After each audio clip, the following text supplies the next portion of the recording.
Hey there, homeowners. Getting a new washer is exciting, right? It's like a step into the future of clean clothes. But before you toss in that first load, let's make sure it's hooked up right. We want this appliance to run smoothly for years to come. This isn't just about doing laundry, it's about doing it right. Remember those manufacturer instructions? Don't just toss them aside. They're like the blueprints to your washer's happiness. Safety first, folks. Before we even touch a wrench, let's turn off the water supply to the old washer area. And while we're at it, let's kill the power too. Safety first, always. Now let's talk location. You don't want your new washer playing hide and seek. Pick a spot with easy access to water supply lines and a drain. And hey, don't forget about the electrical outlet. Got those basics covered? Awesome. Let's move on to the good stuff. All right, we've got our location picked out. Perfect. Now let's talk about making sure your washer is as steady as a rock. We don't want any rock and roll concerts happening during the spin cycle, right? Grab your level, that handy tool that tells us if things are straight. Place it on top of your washer. See those little bubbles? We want them centered. If they're off to one side, it means your washer is wonky. Adjust the feet at the bottom of the washer until that level is singing a perfectly balanced tune. Why is this so important? Well, a level washer means less vibration, less noise, and less wear and tear on your appliance. It's all about giving your washer a long and happy life. Trust me, your ears will thank you for it too. Now with the leveling sorted, let's take a peek at the back of our washer. See those water supply hoses? Time to make sure they're connected to the right spots. All right, let's talk water. Your washer needs a constant flow of hot and cold water to work its magic. That's where the water supply hoses come in. You'll usually find them included with your new washer. First things first, let's identify our players, the hot water hose and the cold water hose.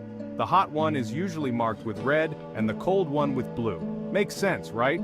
Now locate the water supply valves on your wall. One will be for hot water and the other for cold. Carefully connect each hose to its corresponding valve, making sure to tighten the connection securely.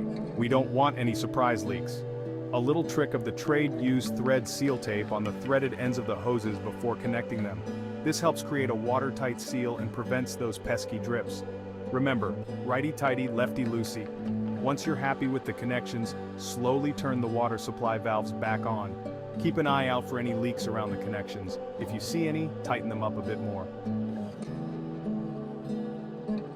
Section 4. Ensuring a smooth exit drain hose installation. Now that the water's flowing in, we need to make sure it can flow out just as easily. That's where the drain hose steps into the spotlight. This hose carries the dirty water away from your washer and down the drain. Locate the drain hose on the back of your washer. It's usually a large, flexible hose. Now find a suitable drain or standpipe where you can connect the hose. This could be a laundry sink, a dedicated drain pipe, or a standpipe sticking out of the wall. The key here is to make sure the hose is securely positioned so it won't budge during the wash cycle. We don't want any accidental floods. Use a hose clip or zip tie to secure the hose to the drain or standpipe.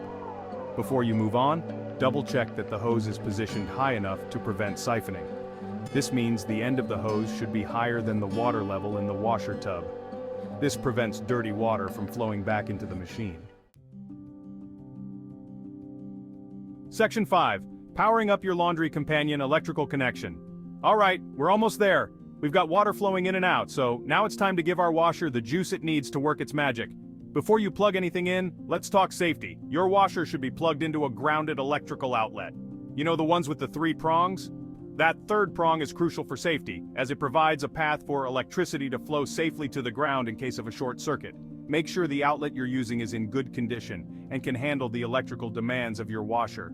If you're unsure, it's always a good idea to have a qualified electrician take a look. Once you've confirmed the outlet is good to go, carefully plug in your washer. Make sure the plug is securely in place. Now take a deep breath, because we're about to turn this thing on. Section 6. Final checks and laundry day triumph. All right, folks, the moment of truth is here. We've connected the water, hooked up the drain, and plugged in our washer. Now let's make sure everything is working as it should. First, turn on the water supply valves fully. Listen carefully for any hissing sounds that might indicate a leak. If you hear anything suspicious, turn the water off immediately and check your connections. Next, run a short test cycle with the washer empty.